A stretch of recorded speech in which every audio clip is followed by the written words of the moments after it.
Hello viewers, আজকে নিয়ে আসলাম KW7023 মডেলের একটি মিডিয়া প্লেয়ার। এটা আমি আমার গাড়ির জন্য কিনেছি।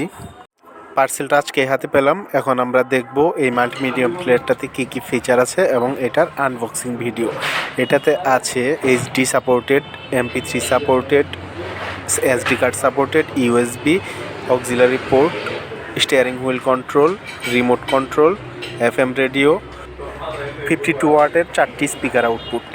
এই মিডিয়া প্লেয়ারটির model 7023 double DIN MP5 media player.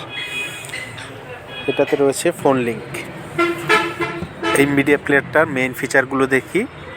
7 inch colour TFT LED screen, MP3, MP4, MP5, electronic anti skip protection, micro SD card reader, radio, wireless remote control, electronic encoder audio, stabiliser equalisation, 50 watt 4 channel high output power, steering wheel reader, front and back signal light input output, 4 channel RCA audio output, 2x video output, composite video and left right audio input এবং sub woofer.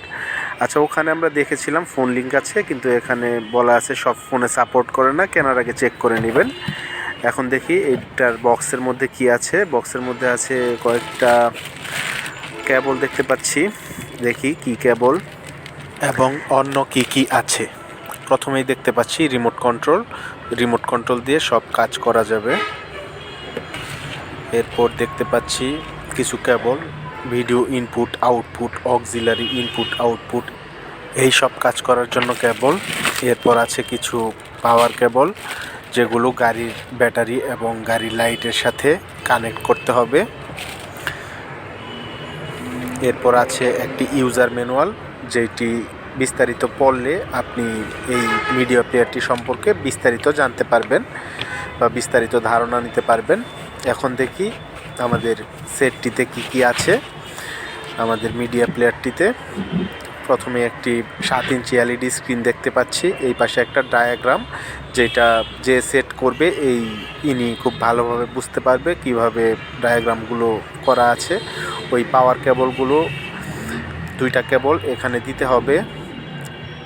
এখানে আছে video 1 audio input, right output, left output, video 2 output, video 1 output, video 2 input, video 1 input. আর এটা হলো FM রেডিওর antenna. এইদিকে আরও কোনো পোর্ট আছে কিনা চেক করলাম, কোনো পোর্ট নেই।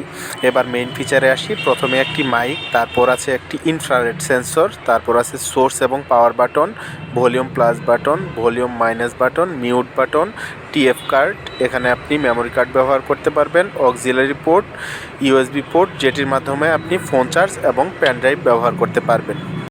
ধন্যবাদ সবাইকে ভিডিওটি সম্পূর্ণ দেখার জন্য। ভিডিওটি পছন্দ হলে লাইক এবং সাবস্ক্রাইবার করে উৎসাহিত করবেন। ধন্যবাদ সবাইকে। আসসালামু আলাইকুম।